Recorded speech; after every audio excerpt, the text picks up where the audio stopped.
Mic mute and camera on. Okay. आप जहां पर भी बैठे वहां पे आराम से बैठ जाइए, बैक स्ट्रेट करके, आईज क्लोज्ड, बैक और नेक को सीधा रखिए, आंखें बंद रखिए, चेहरे की मांसपेशियों को ढीला छोड़ दीजिए, relax your all facial muscles. शुरुआत करेंगे प्रार्थना से, प्रेयर से। 3 ओमकार के साथ गायत्री मंत्र का जाप करेंगे एक बार। Breathe out, breathe in, breathe out, breathe in, breathe out. 3 Omkar chanting. Breathe in,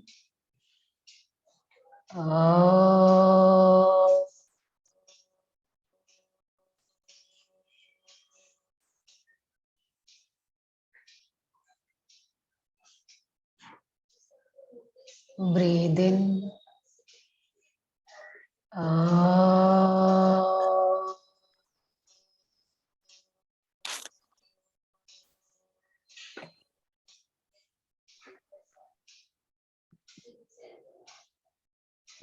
breathe in,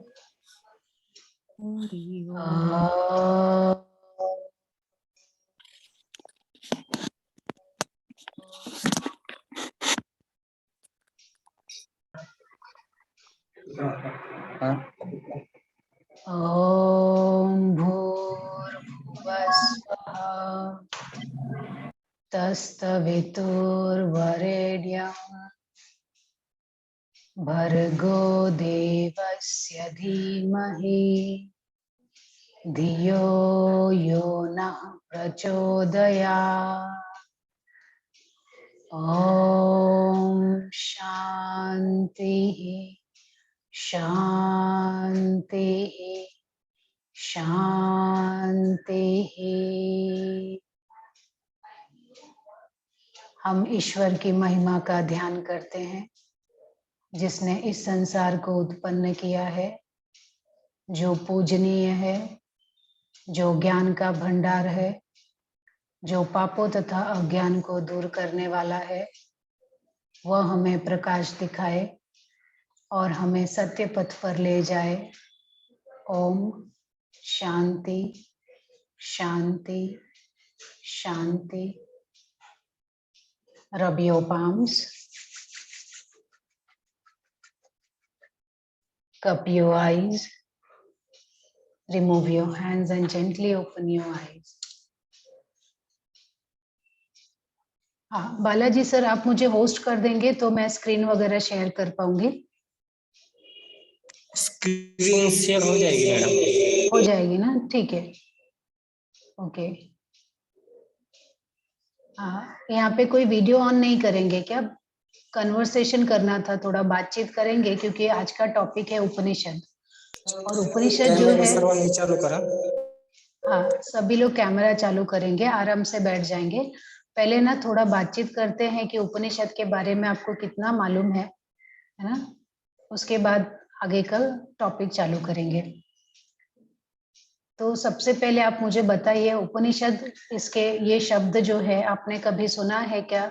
अगर सुना है तो कहाँ सुना है, उसके बारे में बताइए। किसी को वीडियो नहीं चालू करना है तो कोई बात नहीं, पर आप हिस्सा ले सकते हो बातचीत करने में। जो मैं कुछ पूछ रही हूँ उसमें आपका सहयोग दे सकते हो आप। हाँ सर बताइए ना। भगवत गीता के अंत में जो श्लोक होता है उसमें उपनिषद का नाम आता है। वहां पे आपने देखा है? हाँ, जैसे कि श्रीमद् भगवत गीता सु उपनिषदसु आदि। अच्छा, ओके, थैंक यू सर। क्या नाम है सर आपका? राजेंद्र दही बातें। Okay Rajendra sir, thank you so much, धन्यवाद। हाँ, और किसी को मालूम है क्या उपनिषद के बारे में? कभी आपने सुना है क्या? व्याख्यानों में, सत्संगों में व्याख्यानों में बहुत जगह सुना है उपनिषद। उपनिषद पर आपके एमए में योगा में आप पहली बार करने जा रहे हैं ना, उपनिषद की इसके पहले किया है आपने? नहीं, ये तो डीप स्टडी तो यहीं पर हो रही है, हर सब्जेक्ट से लेकर रिलेटेड उस उपनिषद के नाम से लेकर। ओके, नाम से लेके तो आपको ये पहला है इंट्रोडक्शन आपका उपनिषद के लिए ना? ठीक है, तो उपनिषद हम लोग चालू करेंगे, उसके पहले मेरे कुछ सवाल है जो हमारी लाइफ के से रिलेटेड है कि क्या आपके मन में कभी ऐसा सवाल आया है कि आप कहाँ से आए हो? कहाँ से आए मतलब माँ के पेट से तो सभी आते हैं, पर उसके पहले कहाँ थे आप? क्या किसी को मालूम है, या आपके मन में कभी ये सवाल आया था बचपन से लेके आज तक? या क्या ये सवाल आया है कि मरने के बाद, जैसे किसी की हम डेड बॉडी देखते हैं, कोई मर जाता है, तो ऐसा सवाल आया कि मरने के बाद कहाँ जाता होगा, रहता है कि नहीं रहता, बॉडी तो इधर ही छूट गई, इसके अंदर का जो आत्मा थी, अब आत्मा मानते हो कि नहीं वो अलग बात है, पर उसके बाद कहाँ जाते हैं हम? या मैं ही, जैसे मैं मर जाऊं तो उसके बाद मैं हूं कि नहीं हूं, और अगर हूं तो कहाँ हूं? ऐसा कुछ सवाल बचपन से लेके आज तक आपके मन में आया है क्या? आप सभी लोग हिस्सा ले सकते हैं। आज हम लोग थोड़ा बातचीत करेंगे, उपनिषद बाद में स्टार्ट करेंगे। पहले हमें ये जानना है कि ये है क्या, लाइफ क्या है, या उसके बारे में कभी आप सोचा है आपने? चपाते मैडम बताइए, सुनीता जी अनम्यूट करके बताइए। मरने के बाद सभी जीव दूसरा जन्म लेते हैं, इतना ही सुन रहे हैं हम। हाँ, लेकिन दूसरा जन्म लेने के पहले वो कहाँ थे फिर? अभी मरे क्या तुरंत दूसरा जन्म हो जाता है क्या? ये दूसरा जन्म भी लेंगे तो ये सही है क्या? हमने देखा है क्या किसी को कि दूसरा जन्म भी लेते हैं? नहीं देखा है ना? पर ऐसा कहीं ना कहीं हमने बचपन से लेके आज तक सुना है ऐसा। हाँ, रविंद्र सर, आपके मन में कुछ कभी सवाल ऐसा आया है क्या कि मरने के बाद कहाँ जाते हैं, या हम जब पैदा हुए तो उसके पहले कहाँ थे, माँ के पेट में आने से पहले कहाँ थे? सर अनम्यूट करो ना।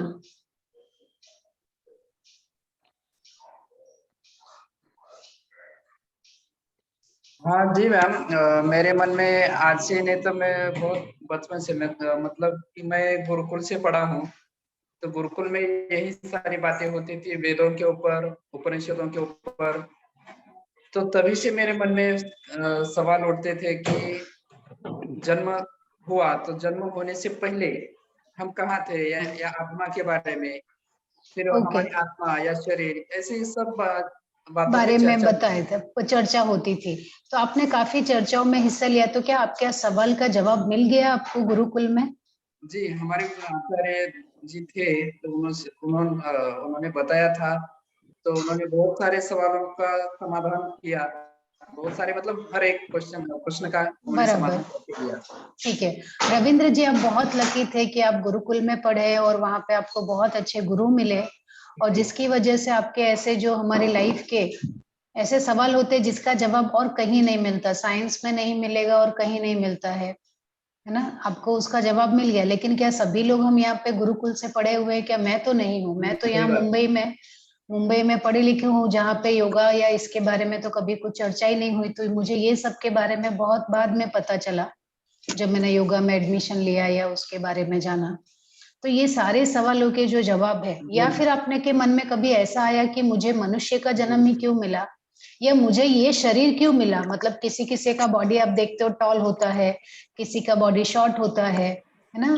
किसी का फिगर अलग होता है, किसी का अलग होता है, किसी के, है ना? और कभी कभी हम देखते कोई अपंग भी हो जाता है, पर वो ऐसा क्यों हुआ, और किसी को अपने ऐसा क्यों मिला बॉडी? हाँ हाँ माधुरी जी। अपने अपने कर्म और पंच महाभूतों का जो भी माता पिता के इसमें होता है, वही हमारे अंदर उतरता है, करेक्ट, लेकिन कर्म करेक्ट, तो है। सही है ना? तो माधुरी जी ने काफी इसके सवाल का जवाब दिया, लेकिन ये आंसर आपको कहाँ से मिला माधुरी जी? ये आंसर आपको हमेशा हमारे स्क्रिप्चर में ही मिलता है ना? तो ऐसे ही हमारे मन में बहुत सारे सवाल हैं। इसके अलावा एक सवाल ऐसा भी आता है कि ईश्वर है कि नहीं है, भगवान है कि नहीं है, अगर है तो कहाँ है, या वो कैसा दिखता है ना? उसको अगर हमें जानना है तो क्या हम जान सकते हैं कि नहीं जान सकते? ठीक है, तो ऐसे बहुत सारे सवाल हैं जो हमारे मन में बचपन से लेके आज तक कहीं ना कभी तो आए ही रहते हैं। जो लोग योगा में हैं उनके मन में ये सब क्यूरियोसिटी तो रहती है। तो ये सारे सवालों के जो जवाब है ना, हमें हमारे स्क्रिप्चर्स में मिलते हैं। और स्क्रिप्चर में भी स्पेशली जब उपनिषद का जो पार्ट है ना, वेद में मिलते हैं। बहुत सारे सवालों के जवाब हमें वेद में मिलते हैं। और वेद में भी है ना, जो उसका लास्ट पार्ट है, वेदांत पार्ट है, उपनिषद पार्ट है, उसमें हमें इन सारे सवालों के जवाब मिलते हैं। ओके, लेकिन जो उपनिषद है ना, ऐसे एक दो उपनिषद तो है नहीं। उपनिषद कितने हैं? करीब 200 उपनिषद हमारे यहाँ पे पाया गया है, या उसके बारे में खोजबीन हुई है। लेकिन उसमें से भी 200 उपनिषद में से भी सिर्फ 108 उपनिषद को ऑथेंटिक माना है। और वो 108 में से भी 12 उपनिषद हैं जो मुख्य हैं, और उसमें भी बहुत सारे सवालों के जवाब दिए गए हैं। ओके, तो उपनिषद हमें क्या समझाते हैं या क्या बताते हैं? हमें हमारे बारे में बताते हैं कि हमें ये मनुष्य जन्म क्यों मिला, और अगर हमें जन्म मिला तो हमें 5 सेंस ऑर्गन या 10 सेंस ऑर्गन, हमारे पास सेंस ऑर्गन कितने हैं, इंद्रिया कितनी है हमारी? 10 इंद्रिया और एक मन, ऐसे करके कभी 10 इंद्रिया और एक मन को अगर लेंगे तो 11 इंद्रिय जैसा मानते हैं। तो हमें 11 इंद्रिय वाला शरीर क्यों मिला? कभी कभी ऐसे भी स्क्रिप्चर या ऐसे भी आप जीव देखते हो जिसके पास सिर्फ 5 इंद्रिया होती है, किसी के पास 4 इंद्रिया होती है, किसी के पास 2 इंद्रिया होती है। अमीबा ऐसा है कि उसको एक ही इंद्रिय है, सिर्फ टच सेंसेशन को वो फील कर सकता है ना। तो हमें तो 11 या 11 इंद्रिया मिली हुई है, तो ये इंद्रिया हमें इतनी सारी क्यों मिली, है ना? तो ये सारे सवालों के जवाब हमें उपनिषद में मिलते हैं। ओके, तो हम लोग आज उपनिषद का इंट्रोडक्शन पढ़ेंगे। थोड़ा आपने शायद उसको पहले सुना होगा, पढ़ा होगा, और आज फिर भी एक बार रिपीट कर लेते हैं कि उपनिषद क्या है। ओके, मैं पीपीटी शेयर करती हूँ। अब बाकी लोग अपना माइक बंद रखेंगे, जब मैं क्वेश्चन पूछूंगी फिर से चालू करेंगे। सबको पीपीटी दिखाई दे रही है क्या?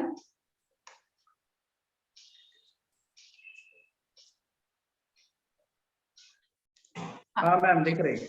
Okay, thank you sir. Okay, तो आज इंट्रोडक्शन करेंगे उपनिषद का। पहले मैं अपने बारे में भी थोड़ा इंट्रोडक्शन दे दूं। मेरा नाम है सुषमा मौर्य और मैं फाउंडर हूं आरंभ योगा इंस्टीट्यूट की, और मैं आयुष में लीड एग्जामिनर भी हूं, और मैंने यूजीसी नेट क्वालिफाई किया है योगा में 2017 में, और मैंने मास्टर इन योग शास्त्र एमए किया है योगा में, और मैंने एमए एजुकेशन सब्जेक्ट में भी किया है, और मैंने आयुष में लेवल 2, 3 और 4 क्वालिफाई किया है। इसके अलावा मैंने पीजी डिप्लोमा योगिक साइंस में किया है। मैंने diploma in foundation of yoga, yoga teachers training course, certificate course in yoga और डिप्लोमा इन एजुकेशन भी किया है। और मैं पिछले 17 साल से योगा में टीचिंग और लर्निंग करती आ रही हूँ। ओके, ये मेरे बारे में है इंफॉर्मेशन। अब हम इंट्रोडक्शन करते हैं उपनिषद का। तो उपनिषद आया कहाँ से, किसका पार्ट है? वो वेद का पार्ट है। उपनिषद किसका पार्ट है? वेद का। और वेद को सबसे ओल्डेस्ट क्रिएशन बताया है पूरी दुनिया में, पूरे विश्व में, पूरे वर्ल्ड में। किसी को कुछ पूछना है क्या? हाँ विद्या जी, आपको कुछ पूछना है क्या? No ma'am. अच्छा, आपका माइक अगर कुछ पूछना है तो चालू कीजिए, नहीं तो म्यूट रखेंगे। हाँ, नहीं कोई बात नहीं। ओके, तो जो वेद है वो सबसे ओल्डेस्ट क्रिएशन है।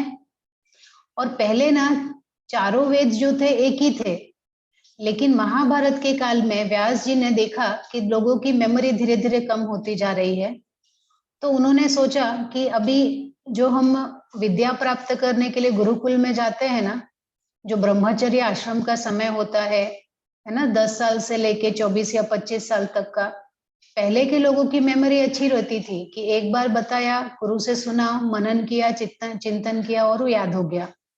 धीरे धीरे मेमोरी कम होने की वजह से उन्होंने सोचा कि उसको वेद को है ना अलग अलग पार्ट में डिवाइड कर देते हैं, ताकि जिसको ऋग्वेद में पढ़ना है वो उसको ही पढ़े और उतने साल में पूरा कर ले। यजुर्वेद को पढ़े उतने और सामवेद और अथर्ववेद, क्योंकि उसके पहले ना सारे वेद एक ही थे। तो जब स्टूडेंट जाते थे गुरुकुल में, वो 25 साल तक की उम्र में भी कुछ स्टूडेंट कंप्लीट नहीं कर पाते थे।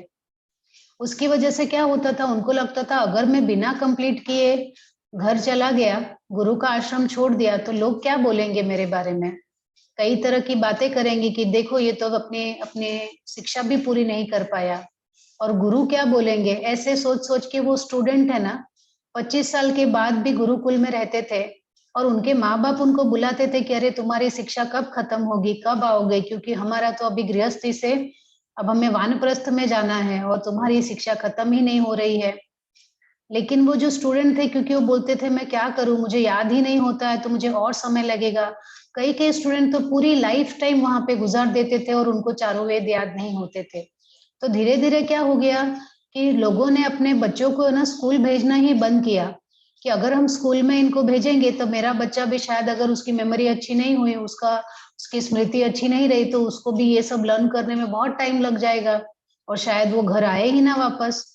और उसकी वजह से लोगों ने भेजना बंद किया। तो उस समय के जो व्यास थे, व्यास ऋषि, अभी व्यास क्या है, व्यास एक पदवी है, एक टाइटल है, जैसे हमारे यहाँ पे एजुकेशन मिनिस्टर रहेंगे ना, उस तरह से आप उनको मान सकते हो, जो सब डिसीजन लेते हैं कि अब क्या करना है एजुकेशन में। तब उन्होंने डिसाइड किया कि चलो हम वेद को है ना थोड़ा और कैटेगराइज, अभी कैसे हम लोग साइंस है, आर्ट्स है, कॉमर्स है, तो हमारे स्टूडेंट को जिसमें जो फील्ड में जाना है वो फील्ड चुनते हैं और उसमें पढ़ाई करते हैं। तो वैसे उन्होंने भी वेद को 4 पार्ट में डिवाइड कर दिया, ऋग्वेद, यजुर्वेद, सामवेद और अथर्ववेद। ओके, और ये वेद 4 पार्ट में डिवाइड होने के बाद स्टूडेंट जो है फिर वो टाइम पीरियड में अच्छे से अपनी पढ़ाई करके टाइम पे 25 साल के बाद, या जो 25-26 साल है एज, उसके बाद वो जाते थे और गृहस्थ आश्रम में प्रवेश करते थे। ओके, और जो हर वेद है, each Veda is has 4 parts. जितने भी वेद है ना, जैसे ये हमारे चारों वेद हैं, तो जो ऋग्वेद है उसके भी 4 पार्ट है, यजुर्वेद है उसके भी 4 पार्ट है, सामवेद है उसके भी 4 पार्ट है, अथर्ववेद है उसमें भी 4 पार्ट है। ओके, तो ये 4 पार्ट हर एक वेद के कौन कौन से हैं? पहला पार्ट है संहिता का, दूसरा पार्ट है ब्राह्मण का, तीसरा पार्ट है आरण्य का, चौथा पार्ट है उपनिषद का। तो जैसे अगर हम लेंगे ऋग्वेद, तो ऋग्वेद के भी 4 पार्ट है, संहिता है पहला, दूसरा ब्राह्मण है, तीसरा आरण्यक है और चौथा उपनिषद। यजुर्वेद लेंगे ना तो उसके भी 4 पार्ट रहेंगे, पहला संहिता, दूसरा ब्राह्मण, तीसरा आरण्यक और चौथा उपनिषद। वैसे ही सामवेद और अथर्ववेद में भी ऐसे 4-4 पार्ट है, हर एक वेद में 4 पार्ट रहेंगे। ठीक है, तो आप देखोगे तो ये जो लास्ट पार्ट है ना, सभी वेदों में अंतिम क्या है? उपनिषद है। इसलिए उपनिषद का दूसरा नाम रखा है वेदांत। क्यों? क्योंकि ये वेद के अंत में आता है ना, संहिता, ब्राह्मण, आरण्यक के बाद आता है, वो लास्ट में आता है, इसलिए उपनिषद का दूसरा नाम है वेदांत। ओके, अगर किसी को बीच में कुछ पूछना है या कुछ बोलना है तो आप बोल सकते हो, ठीक है?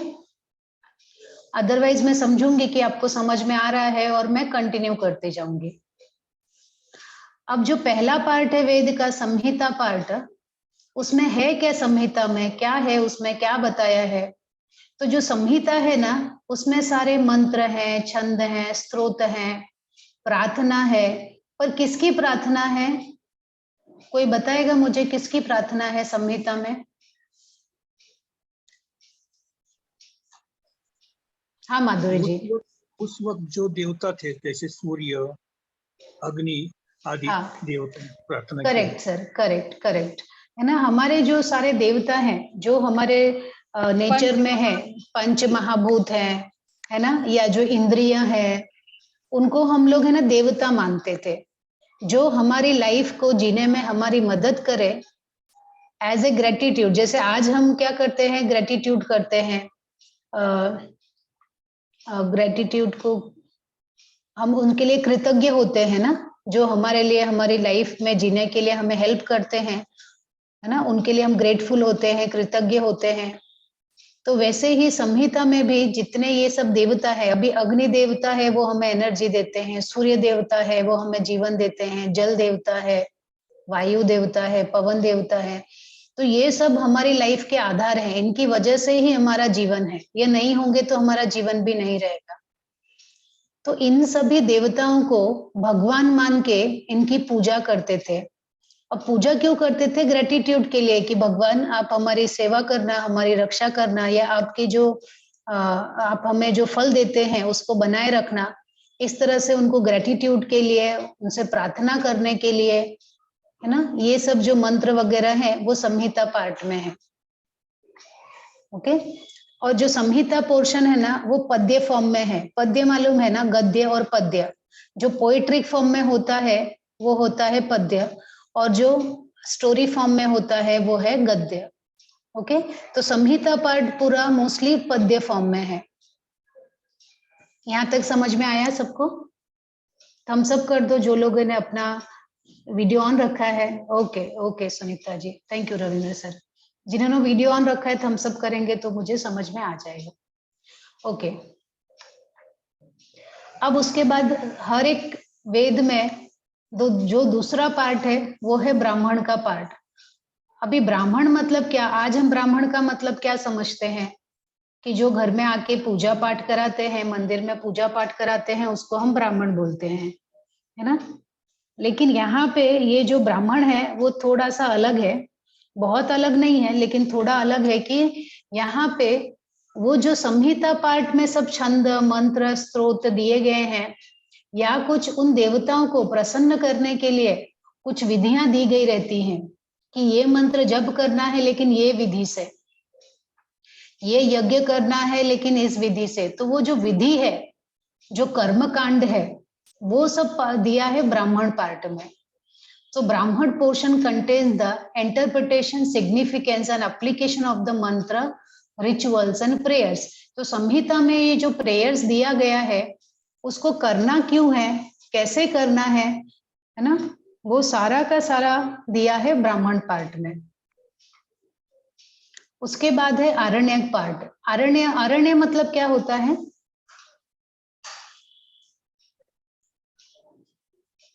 नाम सुना है अरण्य का? वन, जंगल, वन। हाँ, वन। अरण्य मतलब होता है वन, जंगल, ठीक है। तो ये आरण्य किसका नाम ही क्यों रखा? क्योंकि इस पार्ट में जो चीजें दी गई है ना, उसको वन में जाके ही अप्लाई करते हैं, और उसको लिखा भी वनवासियों ने है। जो वन में जाके रहते थे ना, उन्हीं लोगों ने उसको लिखा भी है। और इसमें, इस पार्ट में जो भी रिचुअल्स दिया है, जो भी कर्म कांड दिया है, वो हम वन में जाके ही परफॉर्म करते हैं, इसीलिए इसका नाम ही रखा है आरण्य कांड।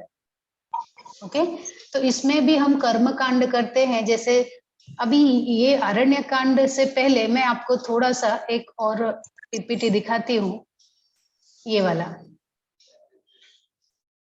है ना। मनुष्य की लाइफ में ये 4 आश्रम हमारे पहले एजुकेशन में या हमारी लाइफ में ये फॉलो किया जाता था, आज भी है लेकिन थोड़ा उसका चेंज हो गया है। 4 आश्रम के बारे में किसी को मालूम है क्या? ब्रह्मचर्य, गृहस्थाश्रम, वानप्रस्थ और संन्यास आश्रम। वेरी गुड, है ना। ये 4 आश्रम है हमारी लाइफ के। लेकिन ये 4 आश्रम हमारे, ये जो वेद के 4 पार्ट हैं उससे कैसे जुड़े हुए हैं वो यहाँ पे हम लोग देखेंगे, ठीक है।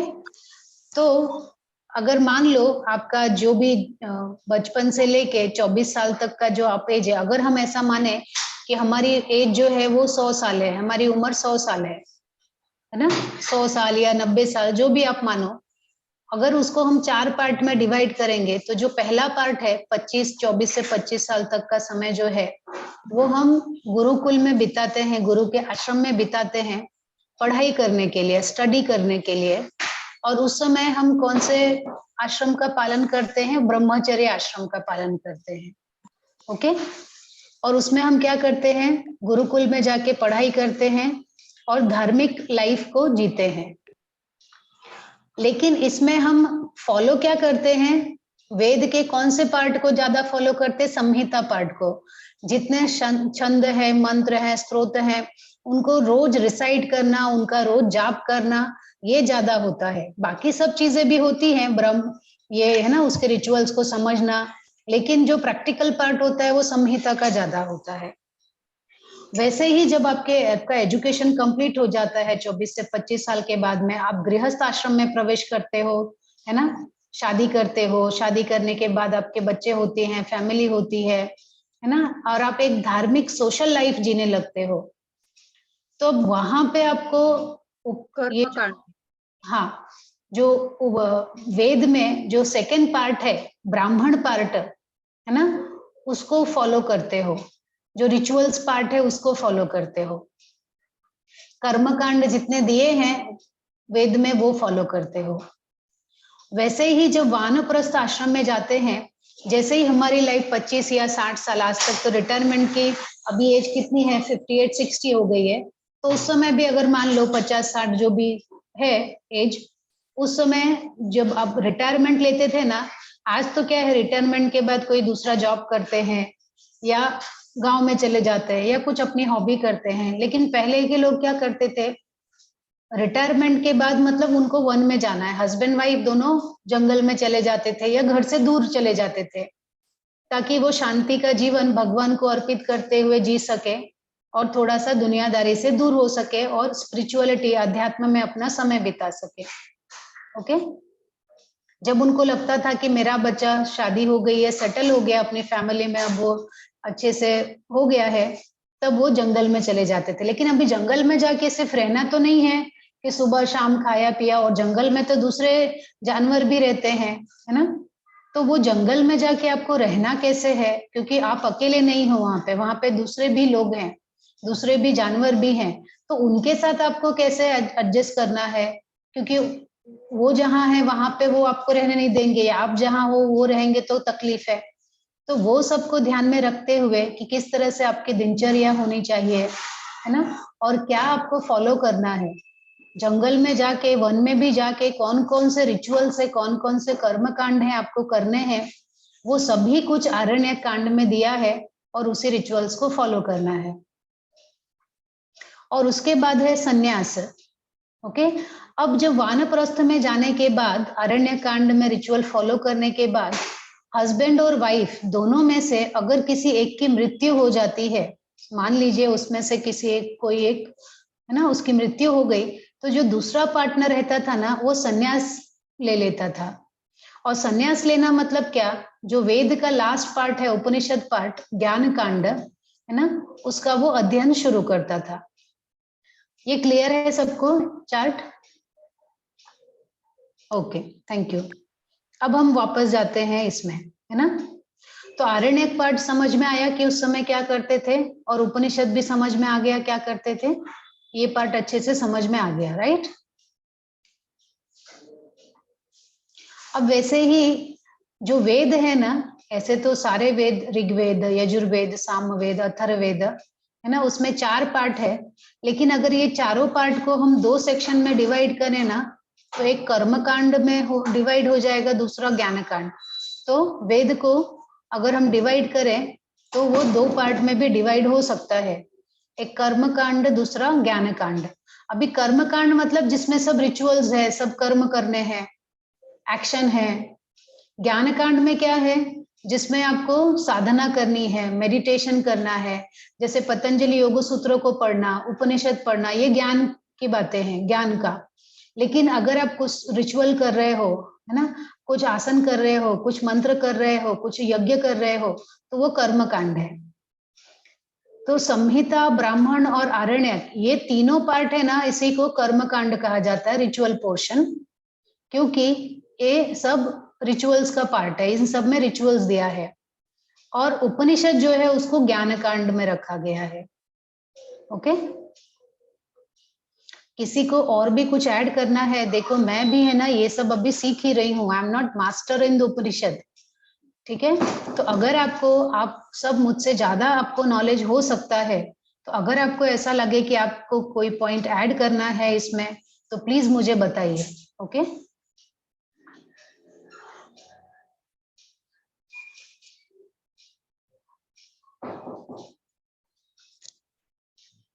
हाँ, अब देखते हैं कि उपनिषद का मतलब क्या होता है, उसका लिटरल मीनिंग क्या है, उसके, है ना, संधि विच्छेद करेंगे तब उसका मतलब क्या होगा। तो उप मीन्स नियर बाई, नी मीन्स डियोटेडली, षड मीन्स सिटिंग, मतलब जो हम नजदीक बैठकर श्रद्धा पूर्वक जो नॉलेज ग्रहण करते हैं, जो ज्ञान लेते हैं, है ना, गुरु के नजदीक बैठकर श्रद्धा पूर्वक बैठकर जो ज्ञान लेते हैं उसी को उपनिषद कहा जाता है। और उपनिषद को रहस्य भी कहा जाता है क्योंकि ये जो ज्ञान है वो हर किसी को समझ में नहीं आएगा। अगर आप सोचो मैं उपनिषद की बुक खरीद लेती हूँ और मैं पढ़ लेती हूँ तो सच में वो डिफिकल्ट है, मैंने वो खुद अनुभव किया है। मुझे लगा अरे हिंदी में तो लिखा है, ट्रांसलेशन भी तो दिया है संस्कृत से, मुझे संस्कृत बहुत अच्छी नहीं आती है लेकिन ट्रांसलेशन दिया है तो मुझे लगा मुझे हिंदी तो आती है, मैं पढ़ सकती हूँ और समझ सकती हूँ, लेकिन सच में उसके रहस्य को समझना कि ये यहाँ पे ऐसे ही क्यों दिया है वो बहुत डिफिकल्ट है। उसके लिए हमें कोई टीचर ही चाहिए समझाने के लिए, इसीलिए इसका नाम ही रख दिया उपनिषद के। सिर्फ रीडिंग करके नहीं आएगा आपको, उसको समझने के लिए you need somebody, you need your teacher, you need your Guru. Okay, तो अभी तक हमारे पास जो उपनिषद है टोटल वो 200 उपनिषद पाए गए हैं, लेकिन उसमें से 108 उपनिषद को ऑथेंटिक माना है। तो अभी इतने को ही ऑथेंटिक क्यों माना, बाकी सब 109 को क्यों नहीं मान लिया, 110 को क्यों नहीं मान लिया ऑथेंटिक? किसी के पास आंसर है क्या इसका? जो आगे चल के अलग अलग लोगों ने ये उपनिषद लिखे हैं, पहले जो 10 उपनिषद है वो पुरातन है। हाँ हाँ, तो 108 उपनिषद है ना, एक्चुअली एक उपनिषद है एक, उसका नाम है मुक्तिका उपनिषद। क्या नाम है? मुक्तिका। मुक्तिका उपनिषद में ना 108 उपनिषद के बारे में नाम, उनके नाम भी दिए गए हैं वो उपनिषद के, और 108 के बारे में ही बताया है। तो ऐसा लगता है कि ये जो 108 है ये पुराने हैं और बाकी जो उपनिषद हमें बाद में मिले हैं, या है ना 108 के अलावा जो हैं जिनका नाम मुक्तिका उपनिषद में नहीं है, ऐसा समझा जाता है कि शायद वो बाद में डेवलप हुए, इसलिए 108 को एक्सेप्ट किया है एज ए ऑथेंटिक। और 108 में से भी 12 उपनिषद को सबसे इंपॉर्टेंट माना गया है, मुख्य उपनिषद उनका नाम दिया गया है क्योंकि वो सबसे पुराने हैं और उनके ऊपर ये टीका भी लिखी गई है। उस टीका को लिखा है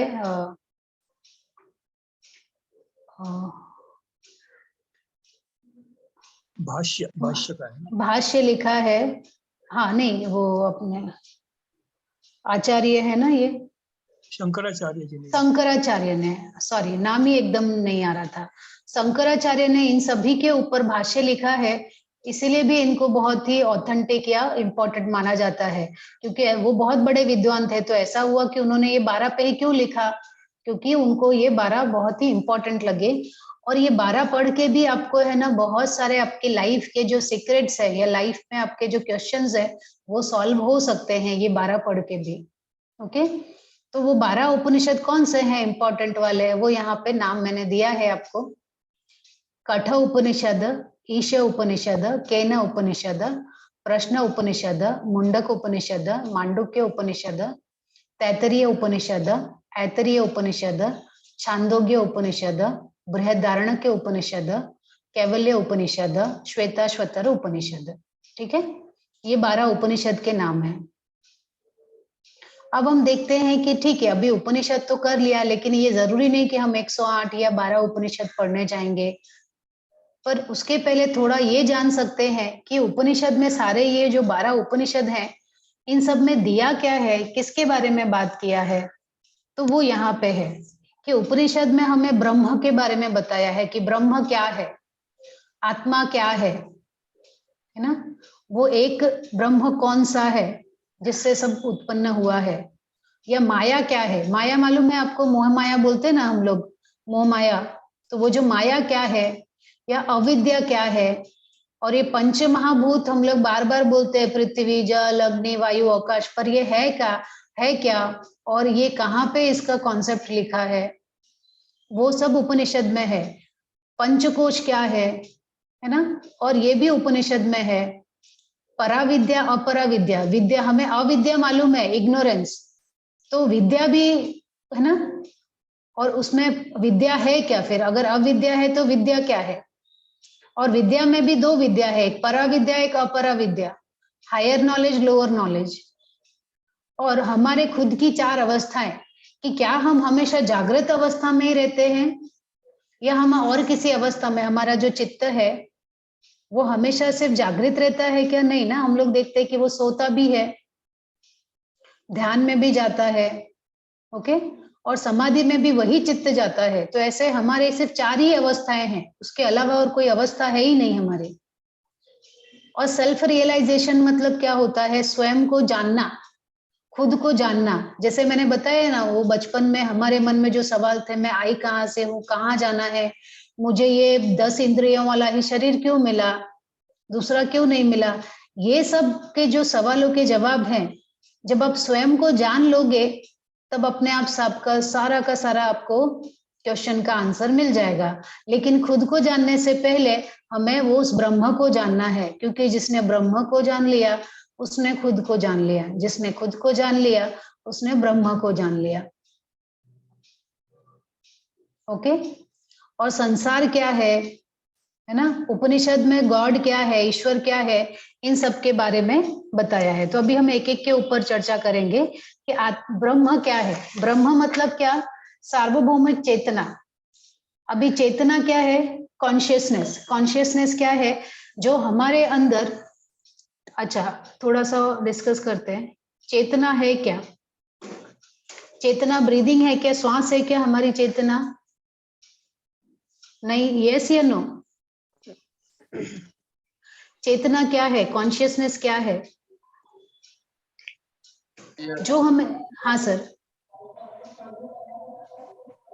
चेतना जैसे हम जागृत है, जागृत अवस्था में, या हमारी सांस ऐसे इस तरह से।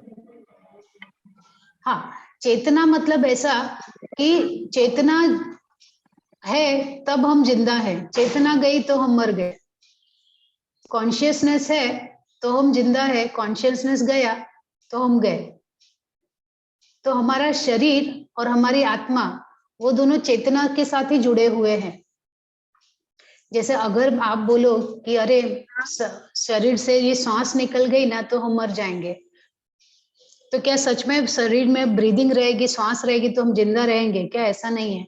जैसे कोई व्यक्ति है वेंटिलेटर पे है, वो ऑक्सीजन लगाया हुआ है, हम उसको श्वास तो दे रहे हैं आर्टिफिशियल, तो क्या वो सच में जिंदा ही रहेगा हमेशा? ऐसा नहीं है ना। श्वास को देते भी रहेंगे। हाँ, प्राण, चेतना क्या है? प्राण, हमारी वाइटल एनर्जी है ना, वो प्राण ही निकल जाता है, वो चेतना ही निकल जाती है, वही हमें आत्मा और हमारे ये बॉडी को जोड़ के रखती है।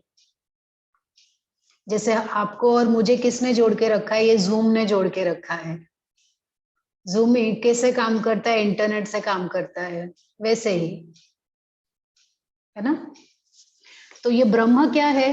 ब्रह्म वो चेतना है जो हर जगह है, सार्वभौमिक है, हर जगह जो है, पूरे ब्रह्मांड में हर जगह है, वो ब्रह्म है। और आत्मा क्या है? जो किसी एक के अंदर है वो आत्मा है। आप मेरे अंदर आत्मा है, वो आत्मा है, या मेरे अंदर जो चेतना है वो इंडिविजुअल कॉन्शियसनेस है, जो हर जगह है या हम सबको जो जोड़े रखती है वो यूनिवर्सल कॉन्शियसनेस है, सार्वभौमिक चेतना उसको बोलते हैं, और वही ब्रह्म है। तो आत्मा क्या है?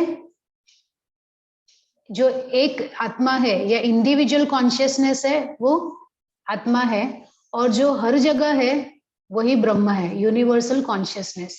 ये क्लियर है, आत्मा और ब्रह्म? यस। Okay, thank you. चलो फिर से शेयर करती हूँ मैं, हमारे पास है ना थोड़ा टाइम। चलो 5 मिनट और करेंगे, फिर क्वेश्चन आंसर करेंगे। ओके, आत्मा और ब्रह्म हो गया। अब उसके बाद है आइडियलिस्टिक मोनिज्म, मतलब कि अद्वैतवाद। मतलब अद्वैतवाद मतलब कि सत्य एक ही है, जो ब्रह्म है वही सत्य है, और उसके अलावा सत्य कोई नहीं है, क्योंकि बाकी सब चीजें इम्परमानेंट है, बाकी सब चीजें अवास्तविक है, क्योंकि वो आज है कल नहीं है। सिर्फ एक ब्रह्म ही है जो हमेशा है और वही सत्य है। और माया क्या है? हमें ये विश्व में जैसे जितनी सारी चीजें दिखाई देती है वो सब माया की वजह से अलग अलग दिखाई देती है। देखो अभी माया और अविद्या दोनों को समझना है। मान लो कि मैंने ना एक काला कलर का चश्मा लगाया, एकदम काला कलर का चश्मा है, और मैं सब चीजें देख रही हूँ ना, तो मुझे सब काला काला थोड़ा दिखाई दे रहा है, एकदम सफेद नहीं दिखा है, मुझे काला काला दिख रहा है वो। और जब मैं चश्मा निकालती हूँ तब दिखता है अरे इसमें तो कुछ काला था ही नहीं, ये तो सब अलग अलग कलर की चीजें हैं। और फिर से चश्मा लगाया काला, तो मुझे सब काला दिखा। ओके, तो ये जो काला दिख रहा है वो माया है, लेकिन ये जो चश्मा है ना वो अविद्या है। अविद्या की वजह से ही मुझे सब काला दिख रहा है। ये अविद्या हटा दिया तो सब अपने अपने कलर में दिखाई देने लगेंगे। वैसे ही अविद्या की वजह से ही हमें ये माया दिखाई देती है अलग अलग फॉर्म में।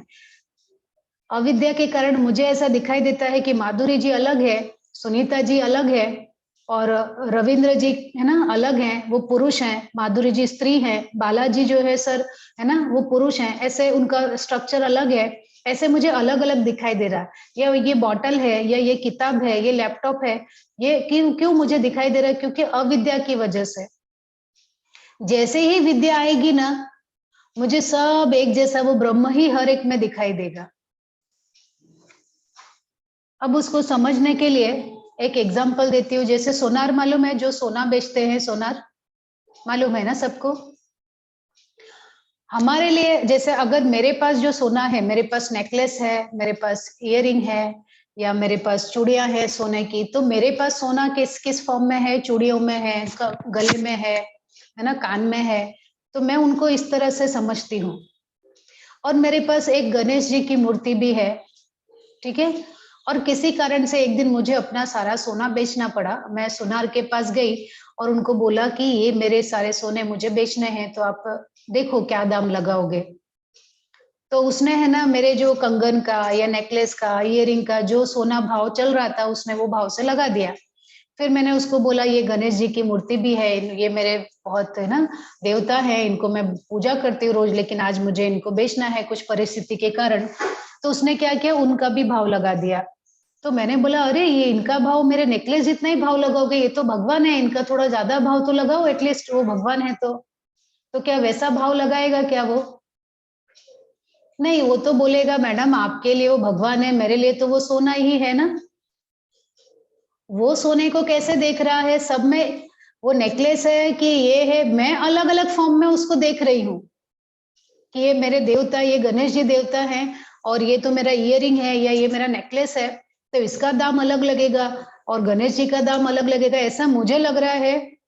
लेकिन वो सोनार क्या बोल रहा है कि नहीं, मुझे तो सब सोना ही दिख रहा है, मैं इसको पिघलाऊंगा ना तो सब मेरे लिए तो सब एक समान हो जाएगा, सोना ही रहेगा मेरे लिए। तो मेरे लिए वो ये है वो है ऐसे कोई मायने नहीं रखता है ना। तो जो सुनार है वो क्या है, उसको विद्या है, उसको अविद्या नहीं है। मतलब वो सारी चीजों को एक तरीके से देख रहा है, सोने के बारे में वो एक ही तरीके से सोच रहा है। वैसे ही जब हमारे मन से अविद्या चली जाएगी, तब हमें ये सब कुछ एक समान ही दिखेगा, हमें हर जगह वो ब्रह्म ही दिखेगा। तब ऐसा नहीं लगेगा कि अरे ये बॉटल है, ये मोबाइल है, ये लैपटॉप है, नहीं। या मुझे लगेगा ये स्त्री है, पुरुष है, छोटा है, बड़ा है, वो जानवर है, वो इंसान है, ऐसा कुछ नहीं। मुझे सब में वही ब्रह्म ही दिखाई देगा। क्लियर है सबको? ओके।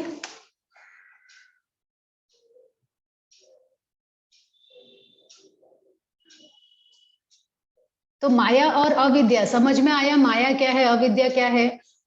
दोनों हमारे पास है, लेकिन दोनों का रोल थोड़ा थोड़ा अलग है, एक दूसरे से के साथ मिलके वो काम करते हैं। ओके। अब पंच महाभूत है। पंच महाभूत क्या है? पृथ्वी, जल, अग्नि, वायु, आकाश। ये सब मिलके ही ये पूरी सृष्टि, ये पूरा ब्रह्मांड बना हुआ है। किसी में पृथ्वी का तत्व कम होता है, किसी में जल तत्व कम या ज्यादा होता है, अलग अलग प्रपोर्शन से अलग अलग चीजें बनी है। और जितने जितने प्रपोर्शन से वो बनती है, उसकी वजह से कोई चीज भारी हो जाती है, कोई हल्की हो जाती है, या किसी किसी का आकार अलग हो जाता है। Okay. Now theory of Panchakosha. Panchakosha theory आप सभी ने पढ़ा है कि हमारा जो पर्सनालिटी है ना, वो 5 कोशों से मिलके बना हुआ है।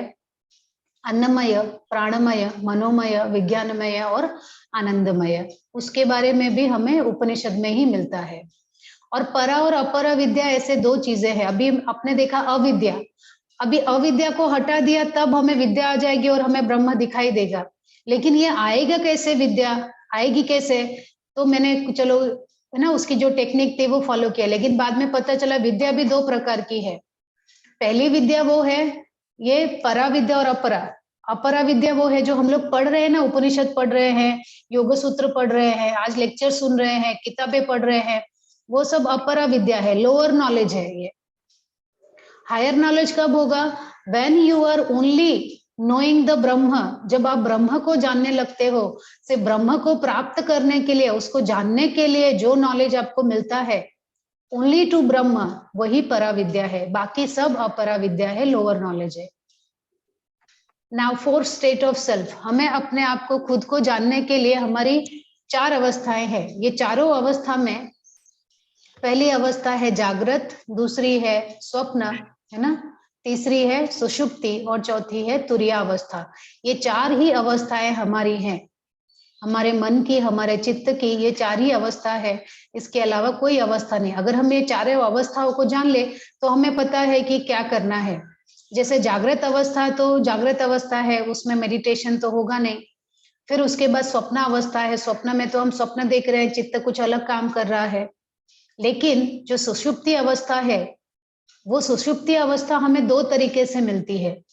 एक तो जब हम गहरी निद्रा में होते हैं, जब हमें स्वप्न नहीं आता, तब वो सुषुप्ति अवस्था आती है। या तो दूसरा, जब हम गहन समाधि में होते हैं, डीप मेडिटेशन में होते हैं, तब भी सुषुप्ति अवस्था मिलती है। तो जो हमें गहरी निद्रा में मिलती है वो तो हम रोज करते हैं, लेकिन हमें वो याद ही नहीं रहता कि हम इतना डीप स्टेट में चले गए हैं। लेकिन जब हम उसे खुद प्रैक्टिस करते करते मेडिटेशन से लेके आएंगे, तब हम समाधि तक पहुंच सकते हैं, और वही आपकी लास्ट स्टेज है, तुरीयावस्था। Now self realization. Self realization मतलब खुद को जानना। जब हम स्वयं को जान लेंगे, अब स्वयं को जानने के लिए क्या करना होगा आपको? उसके लिए, स्वयं को जानने के लिए ना, वेदांत में, उपनिषद में बताया है श्रवण, मनन और निधिध्यासन, ऐसे 3 चीजें बताई है, 3 स्टेप्स बताए हैं खुद को जानने के लिए।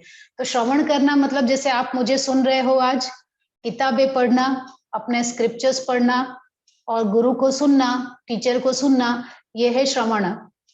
अब इसके बाद जब आपका लेक्चर खत्म हो गया, आपने किताब निकाला या उसके ऊपर ध्यान लगाया या खुद प्रैक्टिस किया, उसके ऊपर चिंतन मनन किया, दैट इज मनन। और एक्चुअली जब सब समझने के बाद आप मेडिटेशन स्टार्ट कर दोगे, दैट इज निधिध्यासन, अभ्यास करना। ओके। अब संसार, संसार कौन सी जगह है?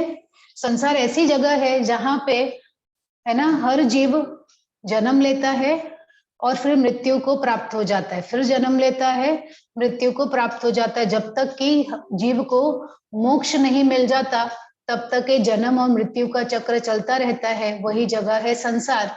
और यहाँ पर आपको संसार में कौन सा जन्म मिलेगा, जीवन कैसा मिलेगा, वो आपको डिपेंड करता है कि आपके कर्म कैसे हैं। कर्म के ऊपर ही आपको आपका जीवन मिलता है, अगला जन्म मिलता है। और उपनिषद में गॉड के बारे में बताया है, ईश्वर के बारे में बताया है कि ये ईश्वर जो है वो चेतन और अचेतन, जड़ और चेतन, हर जगह वही मौजूद है, और इसी को ही ईश्वर भी कहा गया है। ठीक है, चलो यहाँ पे मैं स्टॉप करती हूँ। अब आपको कुछ सवाल है या कुछ डिस्कस करना है, कुछ बताना है, पूछना है तो पूछ सकते हैं। हमारे पास 7 मिनट है, कर सकते हैं।